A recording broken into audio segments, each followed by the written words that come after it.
So who are you and what do you do? James Ferris, singer from Crux. Yeah? How long have you been playing punk rock for? I guess probably since '82. And that was, well, yeah, probably since then. So about 30 years? Yeah. Yeah. And where are you guys from? Eastern Washington, Ephrata, Washington. You think it's difficult to play punk rock in a town so small? It's kind of weird. When we started, we like for the first couple years before Moral Crux, we were like a cover band. We did like a lot of like Clash, Boomtown Rats, Jam, like pretty much, Sex Pistols, all that type of stuff. Before a lot of people were, probably even in Seattle or listening to it and stuff. We used to like rent out like the ERC, like it was at the Ephrata Rec Center, and we used to do like our own shows and put posters up and stuff. Like DIY back then, it wasn't. So later on, we look back, it's like, oh wow, I used to do that in a small town, put on our own shows and stuff. But I don't know. I mean, that's just the music we're into, and we just did. I mean, at first it was kind of weird. I mean, people, it was like, what's this stuff? Or, and so I just remember like first time getting a mohawk. It was like kind of like back when it was kind of a more radical thing to do. That was kind of interesting. I remember actually coming over to Wenatchee, and guys would always yell, "Hey, Devo!" and stuff. And, I don't know, just this kind of funny stuff, and then like 10 years later, they probably all have mohawks. You got NBA players with mohawks, and it's not even a. That was kind of the reputation everywhere, right? That everybody got called Devo. Like. Yeah. I remember some guy said. I remember once we were somewhere. I think it was in Wenatchee, and this guy goes, "Split Ends are going nowhere." That was like a new wave band from the time period. It's just like, wow, okay. I've known you a while. You get Billy Idol a lot too, right? Yeah. I like I'm the only guy with bleach blonde hair or something. But. So explain to me what a general Moral Crux tour is like.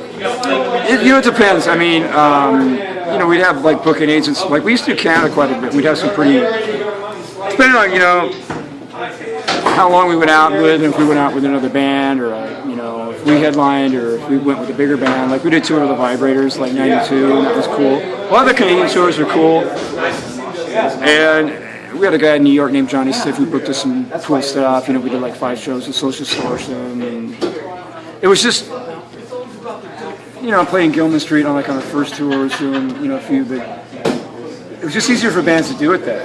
I mean, it was more live music seemed to be a bigger part of the culture. Pre-internet, people actually went out and right. That's how they got their information, or how they got their entertainment. And how much money have you made playing punk rock music? I have no idea. I know it's been ripped off a lot. I know there's a lot of money you probably should have made, but that's. I went on tour with you guys, and it was a little rough on that. I mean, some tours are, like, it just depends. Like sometimes you'll have like where you're getting good guarantees. Sometimes. Hey, Seattle Sonics are back. Hey, I grew up listening to you, man. You guys fucking rock. Welcome back to fucking Wenatchee. Thank you. All right. It's always a pleasure. Okay, what's your name? Nelson. Nels? James. Yeah, my neighbor's name's Nels. Is that like short for? No, it's Nelson. Nelson? Nelson Fraser. Yeah, most definitely. I saw you guys fucking rock candy with fucking. Oh yeah. Anti-Flag when I was like. Oh yeah. We played there with Stiffle Fingers. Yeah, that was Rock Candy was a great venue. Yeah, they're still great. Thanks a lot. Thanks. Thanks for coming back. All right, yeah. No problem. I rambled on there. So what is it that inspires you to keep playing punk rock for 30 years? Just the love of the music. I mean, it's kind of a, If you weren't doing this, what do you think you'd be doing? I don't know. Maybe like a nurse or something. I don't know. It's hard to say. Something that I think in public service though. I've seen you on a regular day, like in the shopping mall or something, and you look pretty much the same.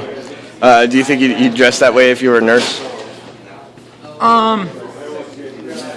I mean, like if I became a nurse, like next. Yeah, that was a stupid question. Oh yeah. Well, I understand what you mean. Yeah, it's you got to take the in historical context or the cultural context of, if I wouldn't have been into punk rock, I think I still would. I mean, when you were younger and coming up, what was like a defining moment for you playing music? Like something that kind of made you feel like you were doing something worthwhile.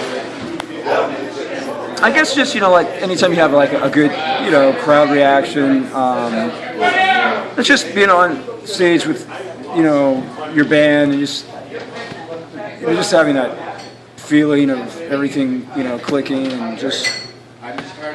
Also, I think like once you start writing songs, I guess the big turning point for us, was like first time we did a record, because we never thought when we started out ever, I mean, we recorded some 4-track stuff and it was like, wow, that's cool, we started writing songs, Jeff and I, and then sent stuff into Max Rock and Roll and got good reviews, but at the time we didn't have a bass player and drummer, we just did everything all ourselves.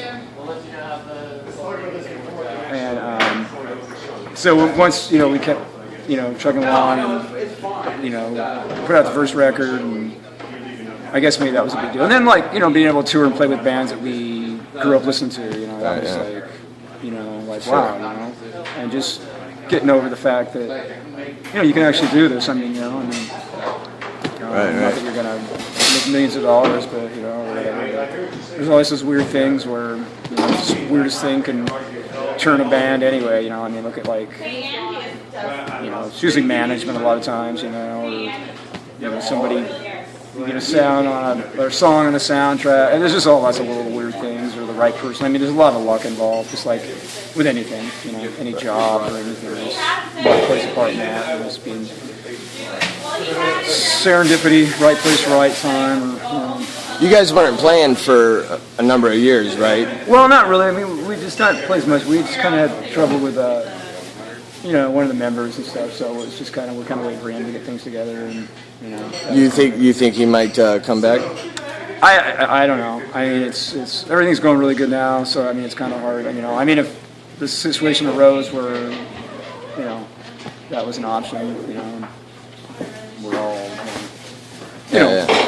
He's a great bass player. Yeah, a cool guy. Yeah, I like him. So, I mean, you guys did the Spokane Anarchy documentary. What was that like?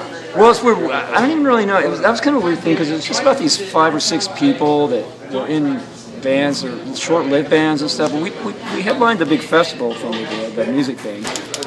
I hadn't really even seen the movie. It seemed like it was kind of just from these few guys' perspectives. It was just, it's kind of like this documentary this girl's making about the Funhouse. I don't know. The trailers I've seen seem really weird. I mean, it makes it look like some art space, and it's all slick. It almost doesn't even make it look like even punk bands play there from the trailers. So. What was the Funhouse like? Funhouse was just we used to play it with Zach's. It was just a good, dirty punk bar. I mean, pretty no frills. A lot of cool bands played there. Touring bands came through. Like Sylvain, Cheetah Corona. Just like whoever. A lot of bands played. Have you seen the spot where that bar was?